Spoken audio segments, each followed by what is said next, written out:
kuheshimu nani? Tuombe.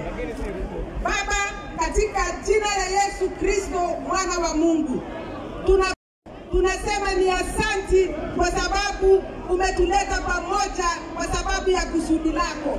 Tunaomba katika jina la Yesu ya kwamba ukatupatie ushindi.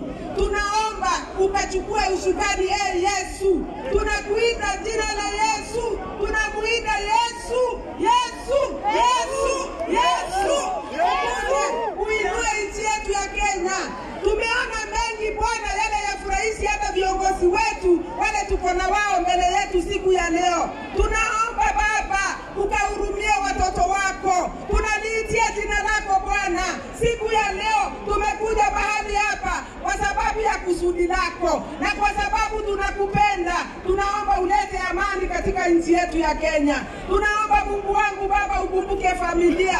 Kumbuka wale wanalala njaa. Ni wengi wetu wanalala njaa Bwana. Tunaomba Baba ukatupatie chakula. Tunaomba Baba ukatupatie mvua. Tunaomba Baba ukatuondolee laana yote katika nchi yetu ya Kenya. Tunaomba Mungu wangu Baba ukumbuke viongozi wetu wa Azimio. Kumbuka mtumishi wetu, watumishi wetu wale utupatia Baba. Hata viongozi wa kanisa. Tukiinua Raila Amolo Odinga mbele yako. Tunainua Kalonzo Musyoka mbele yako. Na mama yetu Martha Karua mbele yako. Na viongozi wote wa Azimio Bwana. Tunaomba Baba wewe uishie milele. Kumbuka magavana wetu wote wa Azimio. Kumbuka members of parliament wote. Uwapatie ushindi. Kumbuka the MCS my dear Father. Na viongozi wale wote wewe umetupatia. Tunaomba uweze ukatuletea ushindi katika nchi yetu ya Kenya. Tunaomba ulete justice katika nchi yetu ya Kenya. Mateso yale tumepitia Bwana